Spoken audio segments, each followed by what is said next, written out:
jirtu harka fuune akkam jirtan bagaragaan jiraattan isin jechaadha kan ooltan akkam ooltan kan rafaa ganama lafaa kaatanis akkam bultan isin jechaadha bakka jirtan maratti nagaan isin biraa jiraatu jenna egaa irra deddeebi'ee akkan jedhutti nagaan islaafuu afaan aadaanutti taateeti malee ummanni oromoo har'aantana nagaa akkan qabne garaan akka madaa jiru waan marti keenya quba qabnu meegaa akkuma aadaatti nagaan isin biraa jiraatu jenneeti har'aantana ijoo dubbii taqqabnutti eegalla ijoo dubbii har'aantana tan qophii dooyaa marii irratti TV Oromiyaa magaalaa Torontootiin isin dabartu ijoo dubbii har'aaf qabu jalatti waa'ee sadii irratti tuquuf jiraadha kan duraa oromootu oromoo ajjeesaa jira waan jedhu irratti itti aansuudhaan waa'ee humna waraanaa yommuu ta'u sadaffaa irratti joornaalizimii takkaaf joornaalizimiidhaa fi waaltaa waan jedhu irratti gaggabaabsee tuttuqa kan ijoo dubbii isin dabarsu Ahmed Sayyooti amma yommuu nuti seenu dhaluu kana baay'ee dhagahaa jirra miidiyaalee adda addaa irratti biyya keessaa fi alatti oromootu oromoo ajjeesaa jira jechi jedhu baay'inaan dubbatamaa jira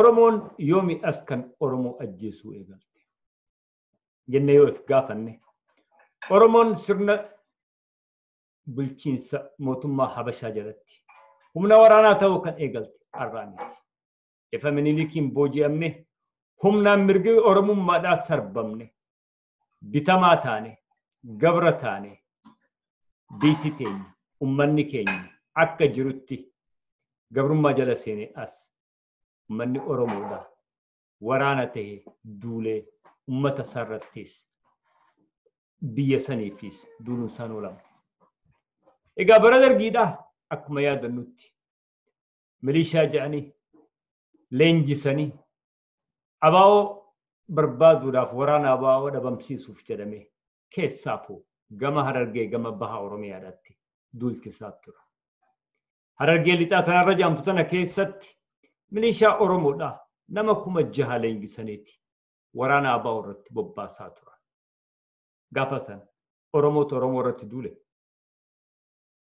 gaafa san maaf hin jedhamin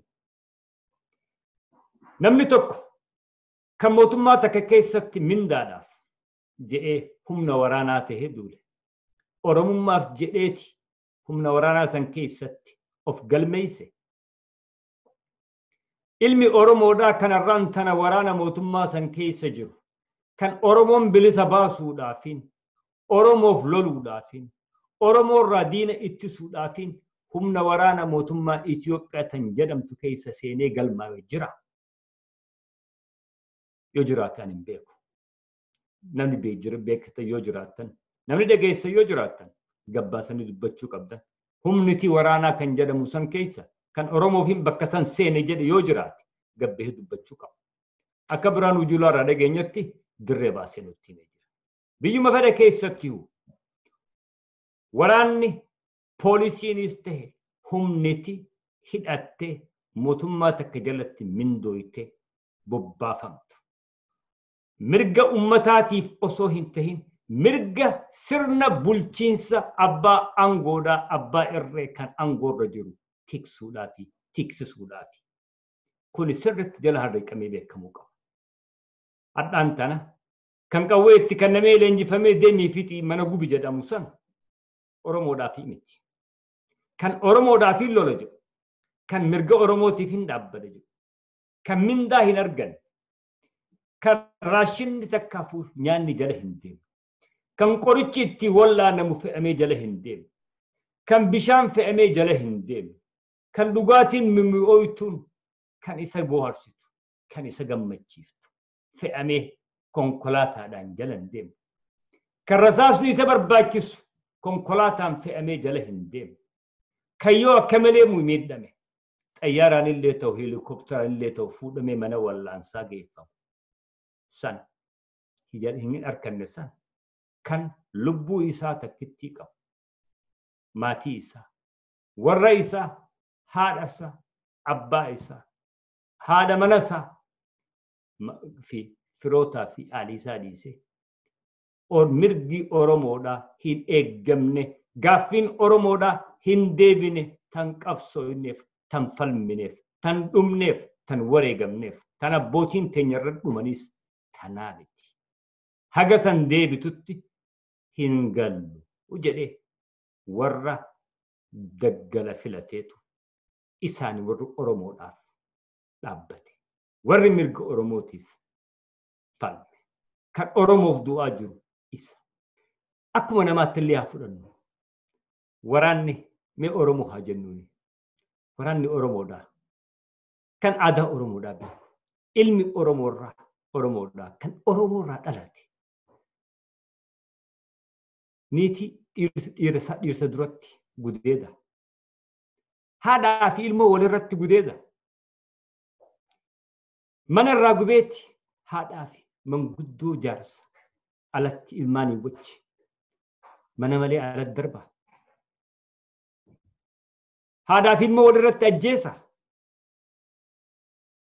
Nama qabee hidhaa harka hidhaa jiru ajjeesee reeffa karaa irratti darba. Nama qabee ajjeesee waraabessa nyaakkisa reeffa ilmi Oromoodha.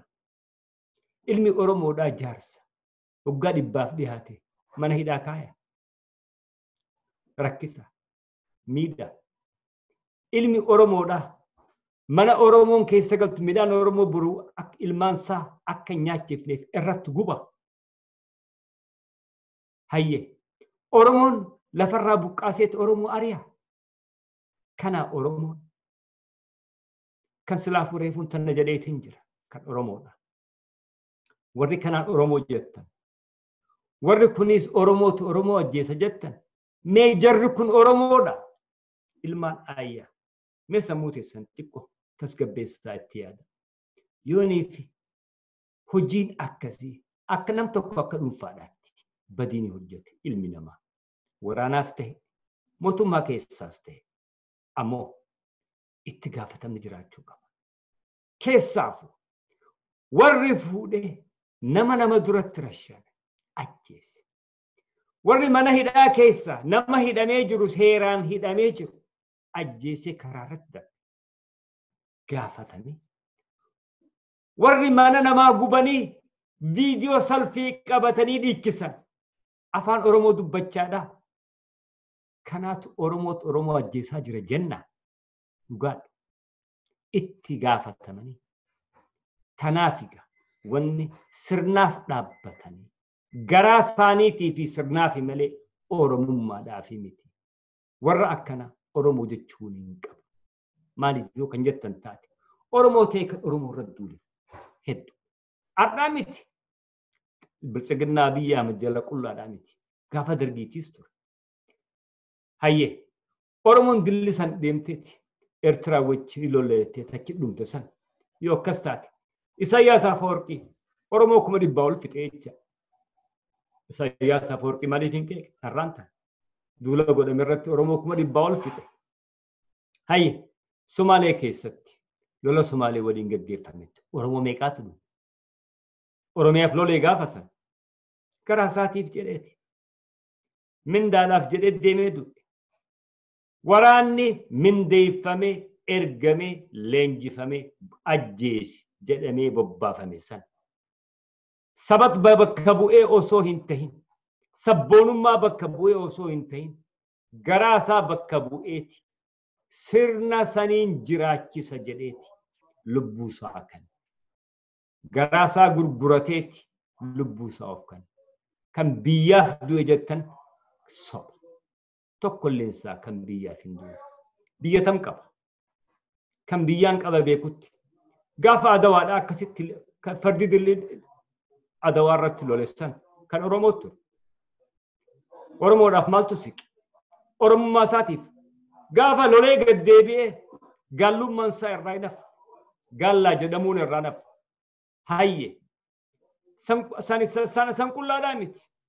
Balcha abbaan absoo waan isa mudatanii beektan. Akkamiin booda'an kanneen biraatis gootootiin hedduu turan.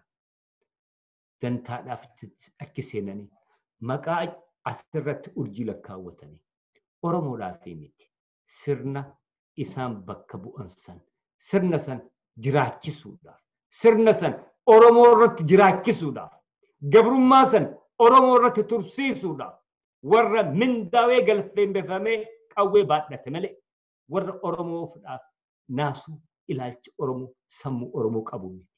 Kanaaf jecha jara kanaan Oromoo hin jedhina. Oromoo irraa dhalatan. Warri Oromoo irraa hin dhalatin kan abbaan isaanii Araba ta'e, kan abbaan isaa sanyii biraa ta'e, kan haati sanyii biraa taate, kan Oromoof du'e meeqaatanii jira. Warri keessaafuu Harargee lixa irraa baatan nama akka Musiidoo Saalaa kan jedhanii beektan. Abbaan isaa Oromoodhaa miti. Ammoo Oromoof jedhu hayyee dhiiga Oromoo cinaa qaba. Kanarra dhiiga Oromoo guutuu qabu kan qawwee baadhatee Oromoo fixu san Oromoo jennaani. Kanaaf jecha Oromoo miti kan Oromoo irra duulaa jiru. Bitamaadhaatu kan garaaf jee mindaaf jedhee bitameetu Oromoo irratti duulaa jira. Kanadha. Kanin Oromoo miti kan Oromoo irra duulaa jiru. Kanin jedhuuf. Kan gadaa irra keessa jirru keessatti bara afran dabra kana keessatti bara 2015 irraa eegalee qeerroon Oromoodha. Qarreen Oromoodha. Ilmi Oromoodha. Wareegama haga hin jedhamne kaffalesan. Har'aan tana Oromummaa wallaaleeti. Warri aangoorra jiru akkatti aangoorra dhufan wallaalaniiti. Sanunda dabraniiti har'aan tana. Nutu fidee nutu keessaa qabsaawee sirna gabroonfataa nurra ture san abbaa irree san fonqolche jedhanii dhaaddachaa jira. Kan isaan ergatan, kan isaan leenjifatanii erganis Oromoodhaa fi miti kan bahe. Abbuma fedhee haa ta'u waraana san keessa kan jiru Oromoo qullaa miti. Akkaniin Oromoo ajjeessa jechaa jirra. Kan ajaju eenyu? Kan humna san bobbaase eenyu? Eenyu irratti bobbaafame? Ilmi Oromoo yoo ta'e Oromoon ajjeeftu nuti Oromoo ajjeessuudhaafi miti. Biyya tiisuudhaafi kan galmooyin maaliif Oromoo irratti nu duulchiftan jedhee kan gaafate jira. Kan dide jira. Murni dide jira. Kanaaf jecha ilmaan ayyaa namni mindaadhaaf galmaawee mindaadhaaf garaa isaatiif jecha sirna Oromoo irratti cunqursaa oofaa jiru jalatti hiriire qawwee qabatee aanaa isaatti aalii isaatti fira isaatti obboleessa isaatti qawwee qabate Oromoo osoo hin ta'in dhalootaan Oromoodha. Dhiigaan Oromoodha. Sammuudhaan ammoo gantuudha. Kan akkasumatti beekuu qaba. Yoo har'aan tan akkas hin jenne Oromootu Oromoo lolaa jira warri jedhu, Oromootu Oromoo ajjeesaa jira warri jedhu, warra badii deemaa jirtu. Ajjechaa suukanneessaa uummata Oromoo irratti gaggeeffamaa jirtu. Baala irra dibuudhaaf, gaaddisa irra qabuudhaaf, dahoo irra qabuudhaaf warra deemu natti fakkaata. Kuni yaada kan kooti. Warri kana alatti yaaddan Oromootu Oromoo ajjeesaa jira warri jettan Oromoo kamiitu Oromoof dhaabbate gabbahaadhaan nu ibsa. Tanumaan jira kan lammadaa waa'ee waraanaati.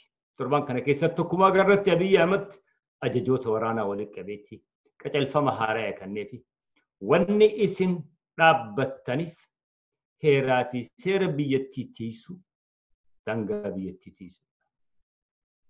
Ammoo heeruma san keessatti waraanni biyya raayyaan ittisa biyya hojiin isaa biyya san dangaa isiidha kabachiisu weerara alarraa dhufu ittiin to'achuu.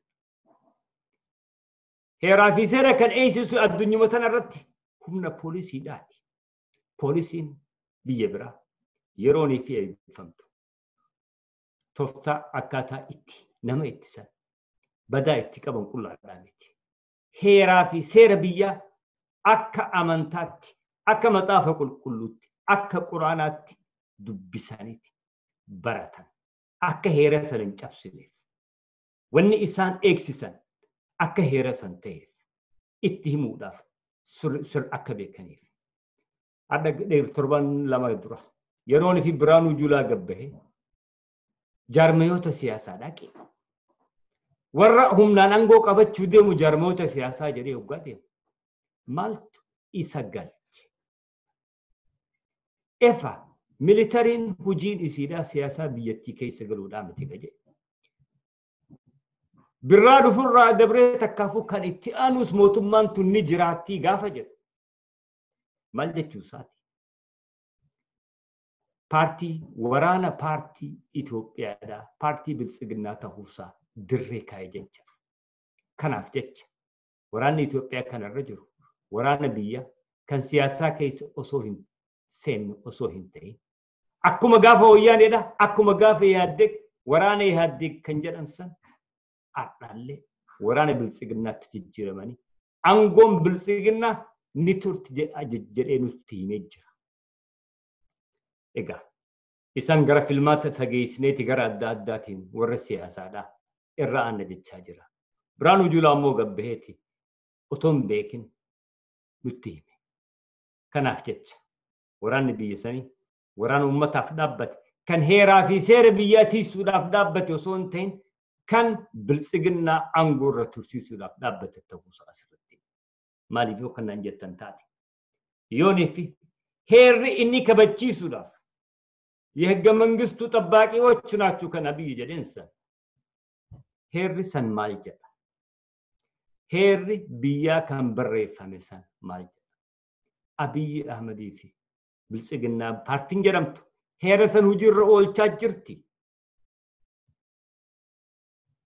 ዲጋ ጅርቲ ሞህንጅርት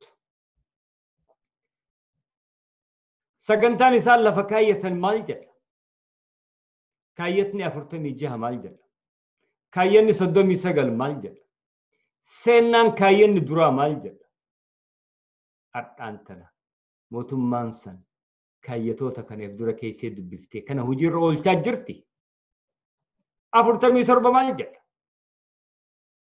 هيه أفرتني سجل مالجل كان هنت وراني أرجع نوتي wanni nuti hojjechaa jirru kana diiguudhaa miti kana tiksuudhaaf yoo jedhan silaa biyya Ahmediin heera biyyattiidha kan kabajinuun jettu kana cabsitee jirta jedhanii itti himuu danda'u irra ture. Kanaaf hin jedhega wanni irra deemaa jiru kan waraana akkuma kalee leenjifametti waraana ihaddeegirraa gara biltsiginnaatti kan jijjiirame malee waraana biyyaa fi ummataa fi heeraa fi seera biyyattiidhaa tiksuudhaaf kan dhaabbate miti. Kana maayyira toggaaniifin waa'ee waaltaadhaa fi joornaalizimii waan jedhu irratti xiqqoo tuttuqa. Maaliif yoo kan jettan taate torban kana keessa waaltaan sirna dabreen akka gaariitti nu yaadachiise. Duraan dursee waaltaan eenyu? Kan eenyuti? Dhaabbanni isaa kaayyoon isaa maali? Waaltaan dhaabbata miidiyaadhaa kan wayyaaneen ijaarame. Aga bara kuma lamaa fi kudha saddeet hanga wayyaaneen kuttunitti kan sirna wayyaaneedha adeemsisaadhaa ture. Namoota dha'uu fedhan waaltaa keessaa duratti ergan ture. Itti aansee mimmi sibaatu turte. Hadhaan tan ifa wayyaaneen kufte booda yeruma san garagalee wayyaanota irratti baase dokumentari. Hayyee hadhaan tan ammoo gabbu'ee qabaataa Oromoo tokko irratti duula bane. Kun dokumantarii osoo hin ta'in duula jedhama. Joornaalizimii keessatti joornaalizimii warri joornaalistoonni wanni isaan baratan afaan faranjiidhaatti joornaalistik etiks jedhaniin naamusa joornaalizmummaadha abbaa haqaati. Biyya alaa tana keessatti biyya guddatan keessatti biyya sirni dimookiraasii jiru keessatti joornaalizimiin takkaafuu miidiyaan mootummaa afraffaati jedhama. Waan jedhameef qaba. Mootummaan yeroo hunda ummata dhugaatti himtu. Ummatani sobdiis yeroo takka mootummaan. Wannummaan siyaasaa jedhaniifu siyaasaadhaa fi sharmuulli tokko jedhan biyya alaa tanatti. Maaliif? Bikki jibdi ni sobdi. Waan hin dandeenye waan hin goone nan godhe jettee sobdi. San qullaadhaa miti. Ummataas garan taanetti micciiruudhaaf tattaaffii gooti. joornaalizimiin ammoo waan uummanni arguu hin dandeenye soba mootummaan raawwattu gocha heeraa fi seeraa alaa kan mootummaan gootu qabeenya uummataa kan mootummaan heeraa alatti facaasaa jirtu akka maletti baasaa jirtu aangaa'ota mootummaadhaa kan aangoosaa dahannoo godhachuudhaan ummata dhiqaadhaa maallaqa ummataatti taphachaa jiran kan ummataaf tajaajila itti ramadee takkaafuu filameefsan raawwachaa hin jirre saaxilu tana dhugaan joornaalizimiidha kan jedhamu. Har'aan tan ammoo barataan tokko kan waaltaa arge kan joornaalistoonni waaltaadhaa waan isaan hojjechaa jiran arge barnoota sanillee akka jibbuu isa godhe jecha. Maaliif wanni inni baratu saniifi hojjaadhaan fuulduratti wanni inni waaltaa irratti argu kan wal madaaluu miti kan baay'ee wal aa'uu takkaafu wal rukkutu ta'ee jira. Mee godaanni isa jedheeti dookumantarii qopheesse. Hayyee joornaalistoota waaltaadha.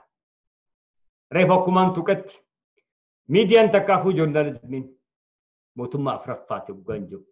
Joornaalistoonni dhugaadhaaf dhaabbatanii haqa uummataatiif hoggaanii fi dhaabbatan bakka bu'oonni joornaalistii jedhamtan mata mataa isaatti qondaala mootummaa afuraffaa sadiiti. Biyya san keessatti har'aan tana kan isin hojjechaa fi jirtan kan mindaa isinii kafalus mootummaa san jalatti godaannisa uummata irratti kan uume hin jiru. Kan uummata miidhe hin jiru. Kan saame hin jiru. Kan saamsise hin jiru. Lafti naannoo Finfinneetti chabachabamaa turte eenyu kan gurgurachaa ture? Eenyu gurgursiisaa ture? Dallaalli eenyu ture? Hayyee kana baaftanii seenaa Oromoodhaa tan uummata kibbaa tan harmirraa murame kan miilletti cirame godaannisa dhugaadhaa kan biiti san irratti hundooyte arallee falmaa gochaa jirtu godaannisa san baaftanii dookumantarii hojjettanii kana qullaadhaa miti. Isinuma bira ta'aniiti kaleessa baankiin gamtaa Itoophiyaa kan jedhamu baankiin misoomaa irrakkaafu Itoophiyaa Limaat baankan jedhamu maallaqa liqii kanneen biliyoona 44 keessaa biliyoonni 16 akkan deebine kan ta'e badee jira jedha. Joornaalistoota yoo taatan eessa dhaqe maalleen isa jettanii qorattanii eenyu kan liqeeffate kan liqeesse eenyu biliyoonni 16 akkamittiin baduu danda'e qarshii 16 miti akkafuu qarshii 160 miti biliyoona 16 maan gaafate mootummaan san bara lama dura koomishina dhaabde hojjetaa mootummaa tahee kan jiru qabeenya isaa akka galmeessisu jedhee heera baase koomishina irratti ijaare mootummaa san keessaa tokkolleen isaanii dhufanii qabeenya isaanii galmeessan jala deemtanii maaliif hin jedhin eenyuti maal qaba jettanii jala deemtanii maaliif yoo kanan godhin biyya san keessa jiraattanii joornaalizimummaan keessan maalirra jira. Har'aan tana kan isin gochaa jirtan dhugaa joornaalizimii sanii miti. Har'aan tana mootummaan biltsiginnaadhaa obbo Dinquu Xiyyaasii waan kaateef jecha isin meeshaa mootummaa taataniiti duula nama dhuunfaa tokko irratti banaa jirtan. Kana gaa joornaalizimiin manka isin barattan tana. Kana akka isin bara 4 guutuu barattan. Kitaabni isin dubbiftan akkana jedha. Gaafaanii fi digrii teessan fudhachuudhaaf kan joornaalizimii fudhachuudhaaf hoggaanii fi teessanii egzaamii maayyiidhaa dhiyaattan. Deebisaan isin deebiftan kana isin garsiisa ture. Egaa faaga joornaalizimummaarraa baatanii jirtan. Mee yoonii fi miidhaa inni namarraan gahaa jiru namoonni akka dhuunfaatti namarraan gahaa yoo jedhan kan Alaamuddinii ol miidhaa uummatarraan gahee jira. Hayyee ragaan silaafuu isin gabbaatee jirti kan waa'ee sodareedhaa wal qabate soba akka ta'es warri achirratti dhiyaates gariin isaanii soba akka dubbatan gabbahanii kan itti dhiyaatu niitii isinirra boochesan jaarni dhiirsi isiidhaa jaarsi isiidhaa gabbahee isinitti dubbatee jira. Kana hoo maaliif hin qoratin yeroo san ragaa wal fakkaataa ugaanii fi nam tokko kan biraa maaliif akka ragaatti hin dhiyeeffatin kanallee tuquudhaaf miti. Arraan tana ishiin guddoon takkaafu kan biyya san keessa kan egeree biyyaallee tuquuf jiraatu waa'ee nama tokkooti miti. Waa'ee dhuunfaa nama tokkoo deftii miti. Rakkoon guddoon mootummaa san keessatti kan mindaadhaan gamoo jaarrate biyya san keessa biyya biraa jira. Biyya Itoophiyaa jamtu sanii alatti kana mee qorattanii ummataaf gabbaaftanii gaafa isin wayyaanii irratti markaba hatteettanii gabbaaftan dhugaadha hatanii jira. Hinanna hin jedhu. Ammoo warri isin cinaa taa'u Finfinnee keessa isin cinaa jiru. Kan isin galgala gabbaatanii waliin dhudhan san kan wajji nyaattan san gamaan gaafatina. Jarri kun kophaa isaanii hate jettanii maaliif hin gaafatin? Hayyee kanaaf jecha ilmaan ayyaa waaltaan wanni ara nu garsiisaa ture walumaa galatti miidiyaan biyya san keessatti waan dhaabbateef kan agarsiisu. Hardhaan tana wanni isaan oofaa jiran kanneen biraatis dhugaa joornaalizimummaadhaa osoo hin ta'in gandummaa, shanyummaa, ol aantummaa saba tokkoo argisiisaa jira. Reediyoo 72 biyya san keessa jira. Kan Oromoo meeqa? Guyyaa kaleessaa 3 haree kannaniif jecheensa. TV'n Oromoodhaa 3-4 biyya san keessatti. Kanumaa dhaamsuudhaaf galgalaa ganama itti duulaa jira. Maayirratti kan hin jedhu waaltaan TV'n jedhamu kan dhugaa joornaalizimummaarraa ala bahee waan ta'eef jecha akka TV'tti illee ilaaltanii hin dhaggeeffatinaa waan jiru darbachuun qaba. Kuni duula isaan irra banuudhaaf miti.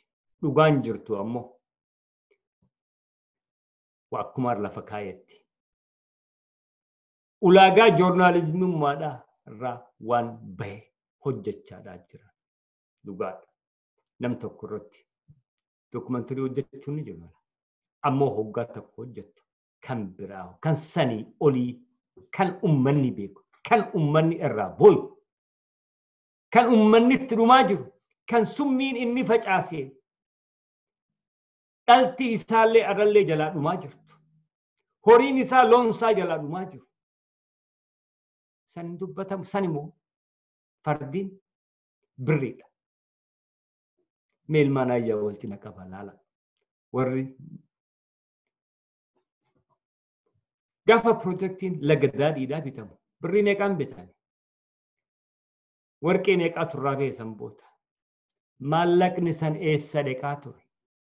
Maa dhugaan baasina? Hayyee pirootektiin san booda jaaramte tan liqiidhaan liqii qabsiisanii ittiin halkan tokkotti ittiin sooraman akkam turte? Kana hoo tuyxanii kanumaafu egaa warri waaltaadha kaleessa abbaan keessan wayyaanee ture. Arraan tana bilcheeginnaadha boru abbaan keessan eenyu ta'uuf jiraata. Tanumaan isin gaafachuu fedha. Silaafuu joornaalizimummaa dhugaa sanitti deemaan jirtanii egaa haga abbaan dhugaa boru isinitti dhufu dhiichisa. Tanumaan jedha egaa waan dhaggeeffataniif galatooma jechaa akka isin dhaammattoon Ahmed Sayyooti qophiitti aantu tamol dachaa nutti nagayaan jiraadhaan isiniin jedha.